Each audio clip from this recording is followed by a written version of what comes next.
Operation सिंदूर Pahalgam massacre के बाद भारतीय वायुसेना, इंडियन आर्मी और इंडियन नेवी का संयुक्त ऑपरेशन रात के 1:44 पर भारतीय एयर जेट राफेल की मदद से मिसाइलों को सटीक निशाने पर दागा गया।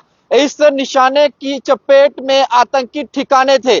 9 जगहों पर 9 लोकेशंस पर जो है वो सटीक बमबारी की गई, जिसके बाद इंडियन एयरफोर्स ने अपने एक्स पर जो है और प्रेस रिलीज में ये दावा किया और ये पुष्टि की कि हमने आतंकी शिविरों को जो है वो निशाना बनाया है। सुबह होते होते ये जानकारी मिली कि 100 से ज्यादा आतंकी जो है जो इन आतंकी ट्रेनिंग सेंटर्स में मौजूद थे उन्हें ध्वस्त कर दिया गया, मार गिराया गया। इसके बाद पाकिस्तान की बौखलाहट सामने आई, जिसमें साफ तौर पर यह दर्शाया गया कि सीज फायर का उल्लंघन किया गया। जिसके बाद कई जगहों पर उरी सेक्टर हो, पुंछ सेक्टर हो, अखनूर सेक्टर हो, वहां पर लगातार जो है सीज फायर का उल्लंघन किया गया। हमारी सेना ने जवाबी कार्रवाई भी की, लेकिन जानकारी के मुताबिक सुबह होते होते कुछ दुखद समाचार जो है भारत की सीमा के अंदर से आ रहा है, जिसमें यह दावा किया जा रहा है कि 7 से 10 लोग जो हैं उनकी जान जो है क्रॉस फायरिंग में चली गई है, लेकिन इसकी पुष्टि अभी तक नहीं हो पाई है। लेकिन इसी बीच बड़ी अपडेट आप लोगों को दे दूं,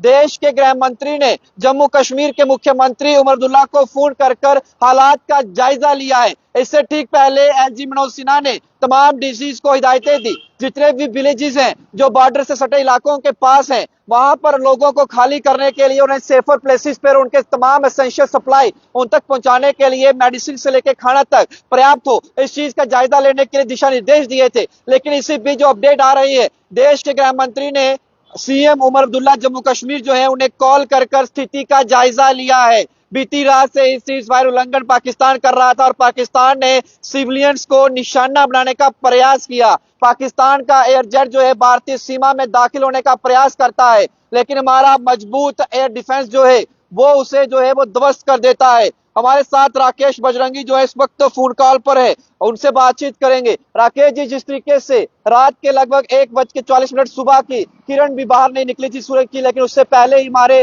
राफेल ने जो है 9 पाकिस्तानी ठिकानों को निशाना बनाया, कैसे देखते हैं इंडियन एयरफोर्स की इस कार्रवाई को?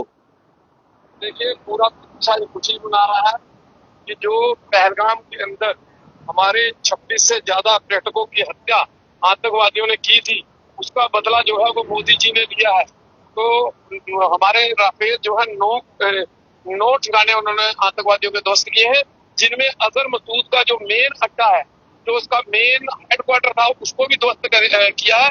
आज पूरे देश और जो लोग, जिन लोगों ने अपने परिवारों के सदस्यों को खोया था पहलगाम के अंदर, आज उन्होंने भी माननीय प्रधानमंत्री जी की सराहना की है और कहा है कि हमारे घर के परिवार के सदस्य के खून का बदला जो है वो खून से लिया गया है। बहुत ही ज्यादा लोग आज खुशी मना रहे हैं और हमें केवल यही नहीं, हमें पाकिस्तान के 4 टुकड़े कर लाहौर और रावलपिंडी के अंदर तिरंगा फहराना है और हमारी सेना पूंछ के अंदर मुंह तोड़ जवाब जो है पाकिस्तान को दे रही है। धुआं धुआं कर दिया है पाकिस्तान को। पाकिस्तान के अंदर जो है बड़े बड़े बम फेंके जा रहे हैं। राकेश जी, एक चीज और जानना चाहूंगा, जिस तरीके से हमारे सिविलियंस को निशाना इस एयर स्ट्राइक के बाद पाकिस्तान ने बनाया है और जानकारी के मुताबिक 5 से 10 लोग जो हैं उनकी जान जो है क्रॉस फायरिंग में गई, हालांकि इसकी अभी तक पुष्टि नहीं हो पाई है, लेकिन किस तरीके की हरकत है? हमने तो आतंकी ठिकानों को निशाना बनाया, लेकिन पाकिस्तान नापाक हरकत करता हुआ नजर आया। देखिए, पाकिस्तान हमेशा इसी प्रकार से कायरता पूर्व हरकतें करता रहा है। वो जब भी बौखलाहट में होता है तो वो सिविलियन को टारगेट करने की कोशिश करता है, लेकिन उसके मंसूबों को सफल नहीं होने दिया जाएगा और हमारी सेना मुंह तोड़ जवाब जो है वो इस पाकिस्तान की आर्मी, आईएसआई और आतंकवादियों को देगी। अभी भी भारत ने यह रुख क्लियर किया है कि अगर पाकिस्तान अपनी टेरर फैक्ट्री को बंद नहीं करेगा तो ये मामला यही नहीं रुकेगा, और तमाम देश जो कह रहे थे कि पाकिस्तान के साथ खड़े हैं, आज वो दुम दबाकर भाग चुके हैं और भारत जो है अकेला अपने दम पर जो है इतनी बड़ी एयर स्ट्राइक जो है वो कर और आज हमें फख्र है कि पीओके नहीं बल्कि पाकिस्तान के अंदर घुसकर जो है वो हमला किया गया है। देखिए, पाकिस्तान के अंदर अभी 100 किलोमीटर गए हैं, हम तो 300 किलोमीटर जाएंगे जी। हम पाकिस्तान को छोड़ेंगे। पाकिस्तान के हर कोने जहां जहां आतंकवादियों के ठिकाने, वहां वहां उनके आतंकवादियों के ठिकानों को ध्वस्त किया जाएगा। अगर पाकिस्तान की आर्मी बीच में आएगी तो पाकिस्तान की आर्मी को भी मार गिराया जाएगा। बहुत बहुत शुक्रिया राकेश जी हमारे साथ जानकारी साझा करने के लिए। तो राष्ट्रीय बजरंग दल की बात करें, राकेश बजरंगी इस समय हमारे साथ फोन कॉल पर थे, लेकिन बड़ी अपडेट एक और बीचों बीच आ रही है कि अमित शाह जो है उन्होंने बीएसएफ के टॉप जो ऑफिसर्स हैं और जम्मू कश्मीर के जो टॉप ऑफिसर्स हैं उनसे भी बातचीत की है, स्थिति का जायजा लिया है। यानी कि लगातार जिस तरीके से क्रॉस बॉर्डर टेंशन बनी हुई थी और क्रॉस से ही सीज फायर जो है पाकिस्तान लगातार कर रहा था, उसी बीच देश के गृह मंत्री देखिए वहां पर इस समय जो है एक प्रेस कॉन्फ्रेंस चल रही है जिसमें इंडियन आर्मी और इंडियन नेवी और इंडियन एयरफोर्स जो है उनके टॉप ऑफिसर्स जो हैं वो वहां पर मौजूद हैं। और लाजमी है इंडियन नेवी जो है, क्योंकि तीनों सेनाओं का एक संयुक्त ऑपरेशन सिंदूर था और इसमें देखिए अब भी 13 दिन हुए थे, यानी कि 13वीं थी उनके घरों में जिनकी शहादतें हुई थी और भारत ने उसी दिन जो है ये शहादत का बदला लिया और पाकिस्तान के अंदर घुसे। और आप सोचिए कि राफेल का इस्तेमाल किया गया। पाकिस्तान सोचता रहा, जब तक समझ पाता तब तक बहुत देर हो चुकी थी।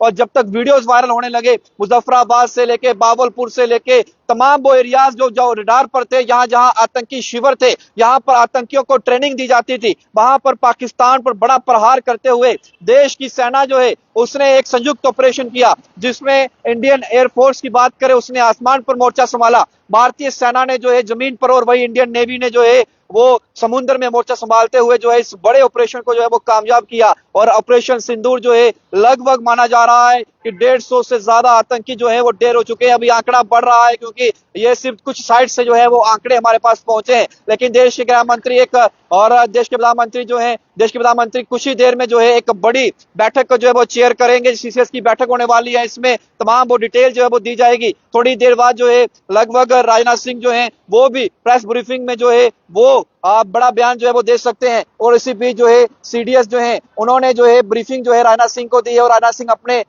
जो उनका रेजिडेंस है वहां से वो निकल चुके हैं और देश के प्रधानमंत्री से वो मुलाकात करेंगे। लेकिन इसी बीच अभी एक बड़ी प्रेस कॉन्फ्रेंस जो है वो देश कर रहा है जिसमें तीनों सेनाओं के प्रमुख जो हैं ऑफिसर जो हैं वो बैठे हुए हैं। और फॉरेन सेक्रेटरी विक्रम मिश्री की बात करें, कर्नल सोफिया कुरैशी और विंग कमांडर भूमिका सिंह जो है वो इस समय प्रेस कॉन्फ्रेंस जो है वो उसे एड्रेस कर रही हैं। तो ये बड़ी अपडेट है कि आप सोचिए, आप समझिए कि हमारे जो बहादुर लेडी ऑफिसर्स हैं उनकी अध्यक्षता में किस तरीके से इस ऑपरेशन को किया गया है। और ये ऑपरेशन सिंदूर नाम जो रखा गया है ये उस मांग जो उजाड़ी गई नापाक पाकिस्तान के टेररिस्टों द्वारा उसका सटीक बदला लेते हुए इस नाम को रखा गया ऑपरेशन सिंदूर। और एक बड़ा टेरर ऑपरेशन जो एंटी टेरर ऑपरेशन जो है वो चलाया गया भारत सरकार द्वारा। और इसी बीच में आपको यह बताना चाहूंगा कि जब 1:44 पर सबसे पहले जो है अपडेट हमने दिया, उसके बाद जो है लगभग 2 बजे क्लियर हो गया था कि देश के प्रधानमंत्री जो है वो अपने रेजिडेंस से अजीत डोभाल उनके साथ थे